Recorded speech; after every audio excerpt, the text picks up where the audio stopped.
We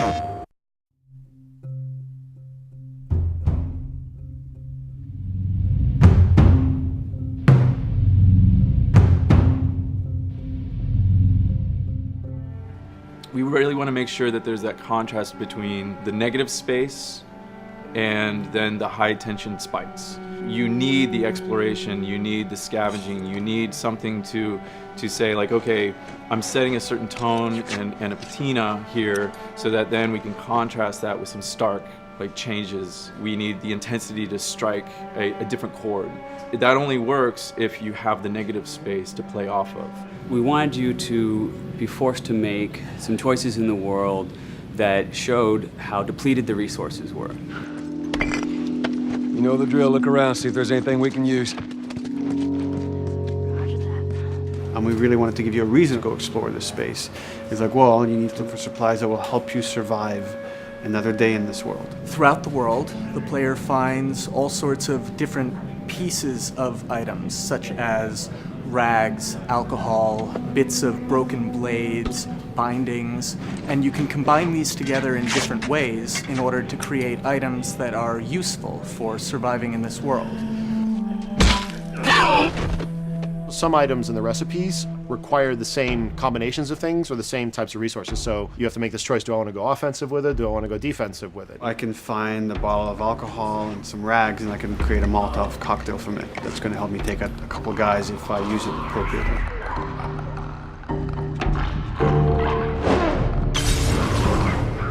Or I could use those same ingredients and craft a medkit.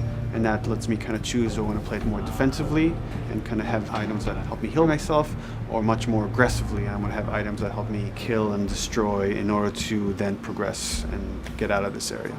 Molotov and Medkit are not the only ones that have these interesting overlaps. You can craft a shiv out of a binding and a blade so that you can sneak up behind somebody and take them out more quickly and more quietly, or can be used to jimmy open locked doors. So you are expending a binding and a blade in the hopes that there's going to be something awesome on the other side of that door. Or you could craft a melee upgrade. So you might have some nails that you've picked up, or a pair of scissors or something. You're going to be able to use bandages and use these things to attach them to the 2x4. So now you've got a more powerful melee weapon. This is something you're going to be able to run and take down an enemy with a single blow.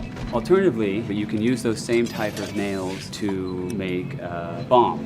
This is something you can place in the world, and they're going to be able to trigger it.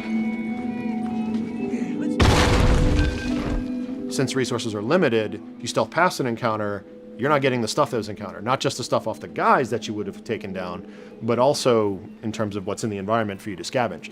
So you have to balance that risk versus reward, but it's definitely all a part of the choice. And sometimes the world doesn't give you a choice. Sometimes the battle breaks out in a way you didn't expect, and you have to make decisions, like in the moment. So that's another reason why we did the whole crafting system live. We didn't want the player to have to scroll through a long list of different items. We wanted it to be the absolute minimum amount of button presses. The thing that I hate about any game's UI is when it pulls you out of the game for too long. So that was a challenge to reduce it all to like that half of a screen, and you want to see Joel, you want to see like what's going on around him, and be aware of what's happening so you don't have, an infected run up on you and start beating on you when you're crafting shivs and stuff. So we needed to make it streamlined and fast enough that you felt like you could take just that moment and be able to craft that thing that's going to mean your survival in the next 30 seconds or your failure to survive.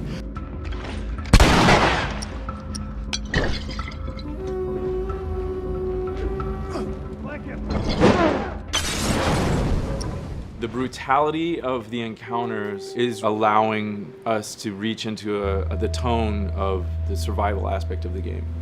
When something comes up in their way, whether it's a human or infected, then Joel and Ellie, you hear them whisper to each other and you see their animations change, everything, their whole demeanor reacts to the scenario in front of them. And that's the same feeling we want you to have when you're holding that joystick. It's just like, oh, okay, what do I have in my inventory? How many are there?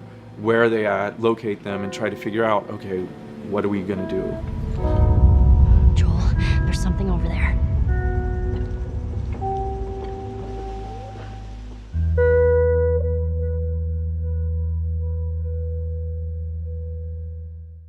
PlayStation